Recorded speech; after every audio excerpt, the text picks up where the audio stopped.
Okay, so what are the principles of using debt wisely? So these are principles that you can use on your PFP plan. So know yourself, your vision, your goals, seek and receive the Spirit's guidance. Know where you are financially and resolve not to go into debt in the first place, except for a home, education, and maybe your basic transportation. And understand the key areas of debt. Make sure you understand interest rates and principal and fees.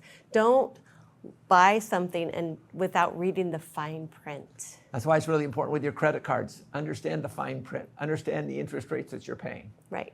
If you realize you're paying 28 or 26%, you'll borrow a lot less. And realize if you have a late payment fee. Yeah. Or what's the minimum finance charge that you're going to get charged. Because sometimes it's more than what the interest was on your thing. Yeah. They have a minimum.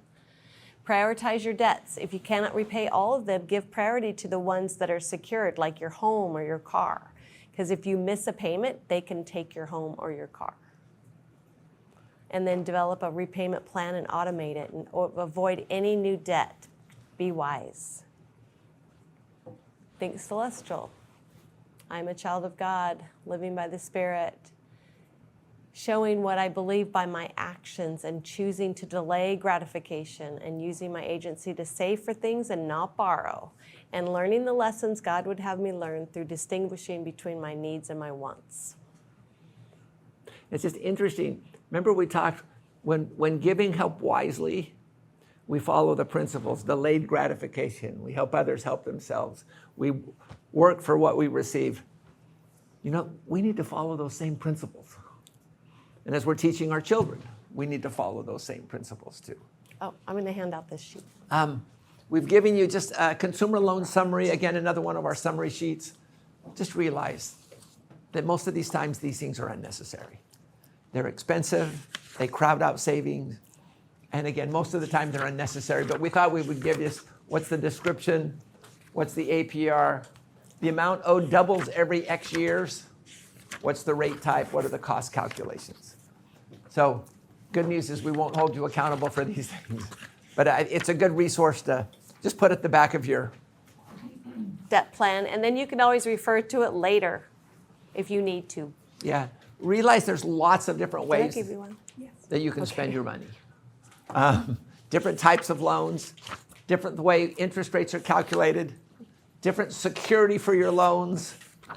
There's home-related loans, and then there's specialty loans. So what we're going to do is we'll just talk about these quickly. Different types of loan. Generally, there's two main types. Number one is a single payment loan. In other words, you want to buy some furniture from a store. You go in there and they say, okay, you can have 12 months to pay this off. And in 12 months, you have to come up with both principal and interest. And then you've got installment loans, which is loans are paid in equal payments, and the payments include both principal and interest. Then there are secured loans. So a secured loan is a loan that's backed by some type of security.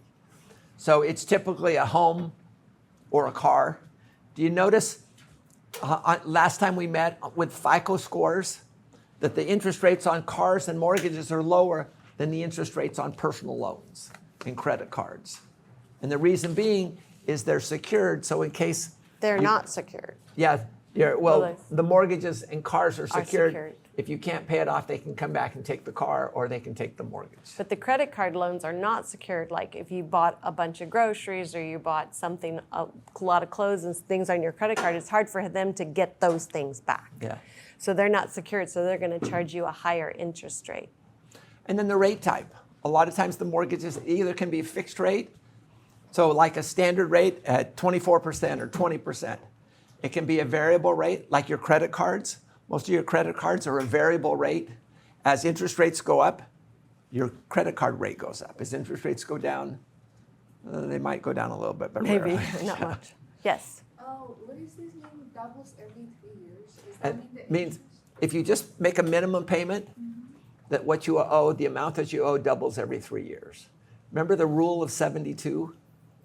It says anytime interest rate times years in integer form equals 72, it doubles.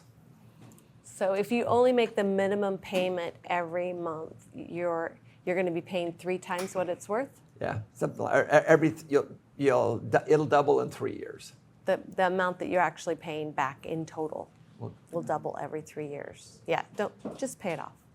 Every month, just pay it off, and then you won't have to worry. Yeah. Then there's certain home-related loans. Some people remember the commercial we showed you last class period?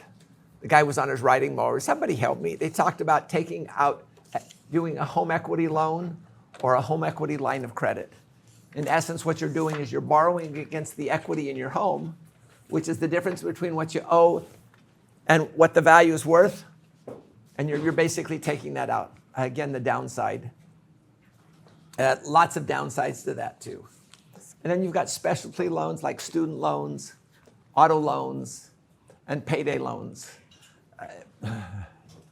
I can't say enough negative about payday loans. A payday loan is something that actually you say you're going to get paid in 2 weeks, but you want the money right now. And so you'll say, well, I'm going to get paid $250 in 2 weeks. So I'll pay you $250 if you loan me $220 right now. Yeah, something like that. So that's what they do. The So they'll downside give is- their whole paycheck for a little bit less money. Yeah, the But it's downside is those high interest APRs rate. and those can be 500, 600%. It's really high interest rate. Yeah. So what are you earning on your savings? 0.02%, and payday loans, the APR is 600%. Yeah. So be aware. Stay away from those at all costs. And what are the costs? The main thing is the APR. It's the interest rate paid over the life of the loan. It takes into account all costs. It includes your interest rates, any cost of fees, cost of credit reports, any fees. And so your loans can really be two types. It can either be a single payment loan or an installment loan. We won't even get into payday loans. We don't. So what's a single payment loan? It's a loan that's repaid in just one payment. So both principal and interest are due at maturity. And your APR is just your interest plus your fees divided by the number of years divided by the average amount borrowed.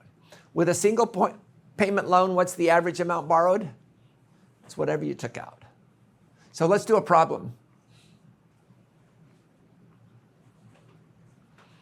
So you found this cool bedroom set for $1,000, interest rate of 20% per year for 1 year with 20 fees. $20 in fees. $20 in fees.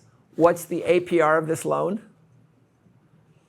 So it's interest plus fees divided by the number of years divided by your average amount borrowed. But of course he has a calculator to do it. So go ahead and show him the calculator. See at the bottom he has these tabs for different things. So what's our average amount borrowed? Or amount borrowed, we're borrowing $1,000. And you don't have to put a minus on this one. Yeah. Our interest rate's 20%. The fees are $20. So 1 year, so 12 months. So notice here. Brian, you wrote 10,000. Oh, 10,000, sorry. Thanks. So notice it automatically calculates my interest, $200. Let's say our fees are $20. So it's interest plus fees divided by the number of years. So 220 divided by 1 year, so 220 divided by my average amount borrowed. It's a single payment loan, so my average amount borrowed is $1,000. Now here's the question. What about if this is a 2-year loan? So put it for 24 months. Okay, now what we're going to do is we're going to put this for 24 months.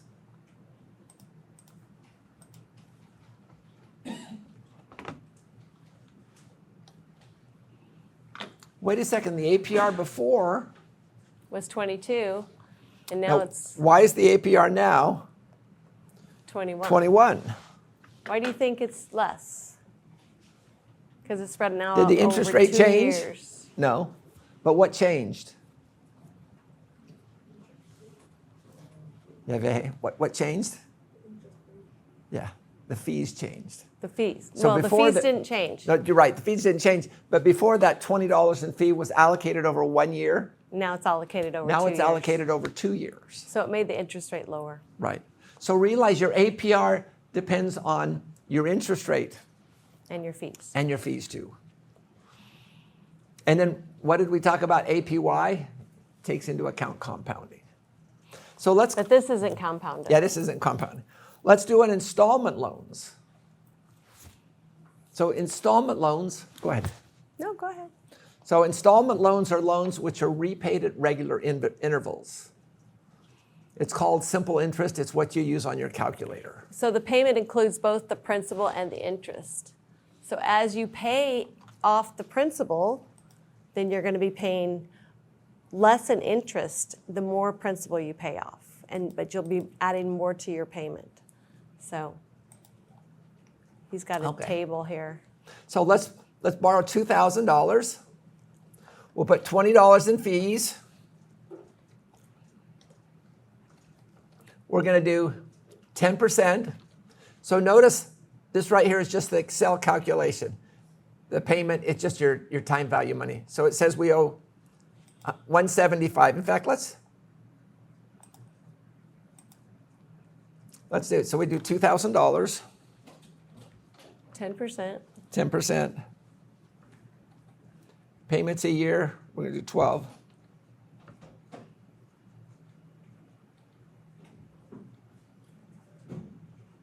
Years. 1 year. So our payment is $175. So we're going to start here with $2,000. Okay, what's our payment? 170. $175, and I'm going to anchor that.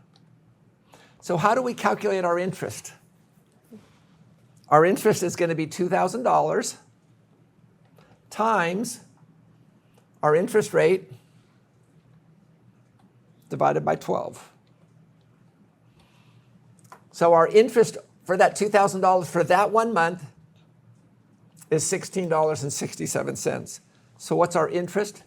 Our principal? It's 2,000 minus 1. Minus whatever my interest was. And so Oh, yeah. my principal before was $2,000. Are you just making up this calculator as you go? No, right, this is called I'm building it. I'm like, So what? now my new amount owed, after that first month, I don't owe $2,000. I only owe $184. Because you've been paying down the principal. So we're going to take this principal here. I thought you already had this calculator made. We do. Okay. So now we only owe $1,680. And the nice thing now is I can just take this. An amazing thing, we get down here and we owe 0. So we just built an amortization table. But they won't know how to do that. Yeah. So It's okay. again, Don't worry about that. what's your APR before fees? 10%. What is it after fees? 11.82%. Oh, we forgot to put our fees here. $20 in fees. So here's what it looks like there. 11.82. So notice how your interest, you're paying more interest at the beginning because that's the full amount of principal, but your interest is based on how much your principal is. So down here, when they only owe $174, they only pay $1.45 in interest back here. But up here, they paid $16.67. So the more you pay off the principal, then your interest gets less. And notice you can here, apply more it's still money the towards your formula. principal. Your interest and fees, 109, plus your fees divided by your average amount borrowed. Show them if they pay, make an extra payment or something. Okay, that was in the That's previous. another one. Okay, Yeah. fine. Okay. So each of you will need to determine your consumer loans plan. So if you're out of debt, we're really impressed, and it's not an easy thing sometimes to not be in any debt. Sometimes you have to make hard decisions. Yeah. But your consumer loan and debt plan will consist of 4 areas. Your consumer loans, including auto loans if you have any, student loans, your debt reduction strategies if you have debt, and then your views on future debt. So your vision will likely come from your plan for life. So remember, your plan for life, we're all working on that right now, right? So it's due on April 4th. So that's like a little over a month away. So make sure you work on your plan for life because that has to be several pages and it's going to be quite an involved thing. And Your goals, make sure you have goals for your debt plan. Always live on a budget and save 20%. Shop around for the best rates. Don't do consumer loans if you don't have to. Only use subsidized student loans and repay them quickly. Mortgage loans, try to pay off your home by the time you're 45. If you can, or you want to at least have it paid off by the time you go into retirement. Yeah, at least before you go into retirement. Plans and strategies, these are ideas for your PFP. So we'll separate needs from wants. We defer our wants until we can pay cash for them. We pay cash for all consumer purchases. We'll pay off our credit cards every month. We keep our emergency fund at least 3 months and rebuild it quickly if we have to use it. And we never buy toys and fun things with Yeah, debt. toys are fun things, boats. Things you don't really need, don't go into debt for them. Yeah. And then we'll have the same strategy for student loans. Again, I work students. You guys are so lucky. It's a blessing for you to come out of here. But seek scholarships as much as possible. We will spend loan money only on education. Like if you borrow for your education, don't spend it on other things. Spend it on your education. Yeah. Defer all wants until you can pay cash for them, and after we have them paid off, after you've paid off your student loans. And then also understand that our employment options to help pay, if we work for a company, some companies, options. If you work with them for a certain amount of time, they'll help you pay off some of your student loans, at least in the U.S. Oh, okay. And then build an emergency fund to at least three months, and then use the extra 20% that you're saving to pay off your loans and stuff, and then save it for a future. Yeah. And then debt reduction strategies. So after school, get the company match. This is in the U.S., the 401k We'll talk about those in the future, but it's just a company try to encourage you to save for retirement, and they'll match your savings. So first save your 20% to build your emergency fund, and then you start saving it to pay off your debt as quickly as possible, and then you save it for your future. Okay. So continue to live like a student after college and build your emergency fund, then pay 30% each month against your debt using debt snowball method. Or whichever method you want. Yeah, and then keep paying yourself 20% into savings and investing. So we always say, if you live like most people won't, then you'll live like most people can't. So you want to live very humbly for a while, and then you can live like most people can't live if you're saving 20%. And these are just different ideas on different For debt ideas. reduction. Debt reduction. Again, make a plan to get out of debt. If you're in debt, make sure you... And to stay out of debt. And to stay out of debt, that's right. Make sure you have a view on it.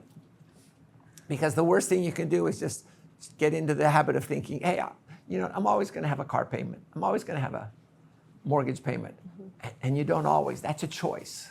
All of these things are choices we make. So these are ideas that you can use for your PFP debt plan. Yeah, and then the other thing too is, we'll talk about this, how do you save for your children's missions and education?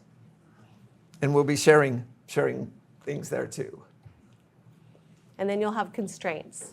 Think about what might keep you from paying down debt or going into debt in the first place. Okay. And what your accountability will be from your plan for life. Yeah. What's the best way to stay out of debt? Is that kind of a funny car? I had a brother. It's hard to see. It's an old picture. Who was wounded in Vietnam. And when he was in the hospital, he had a 65 Corvair, had a model, and he cut it with X-Acto knife, shoved it back together, and he decided it fit. He cut it with an X-Acto knife? Right, he had a plastic model. Oh, a plastic one. And so when he went home after he got back, he actually took a 1965 four-door Corvair, chopped 32 inches out of the middle, and shoved it back together. So that's why it looks really short, because it is really short. And then my other brother blew the engine and back. So he sold it to another brother who blew the engine and back, meaning he revved it up too high and ruined the engine. And so he put a Corvette LT1 engine up front. So my brothers are really into this kind of stuff. So an LT1 is just it's an engine, but it puts out about 400 to 450 horsepower. So you have this little car that weighs about 2,800 pounds that puts out about 400 horsepower. And it was just really fast. And it was really fun too. We would take it to drag strips and and do races. And we actually had policemen pulling him over just because it was such a unique car. That pulled him over to take a look at it. But he was just, he's just a good guy. He's just really smart. But he made an interesting thing to me. He said, Brian, he was giving advice. Do you know how it is when you have older brothers giving advice to younger brothers? And he said this to me. He says, Brian, if you never get your first ticket, you'll never get your second. And his advice to me was, hey, drive slow, take it easy, you'll live a lot longer. So the reason he's using this analogy is if you never go into debt in the first place, then you'll never have to worry about being in debt. So just don't go into debt. Other than, again, what the prophets of things. Again, be wise in what you do. Again, think about long term. If you're thinking about going into consumer debt, think long term. I especially like thinking about your goal to be obedient to the Lord's commandments. Again, we're taking personal finance from being a question of money to a question of faith. So interest is with you every minute of day and night. Free yourself from bondage and slavery and get and stay out of debt. Thanks, everyone.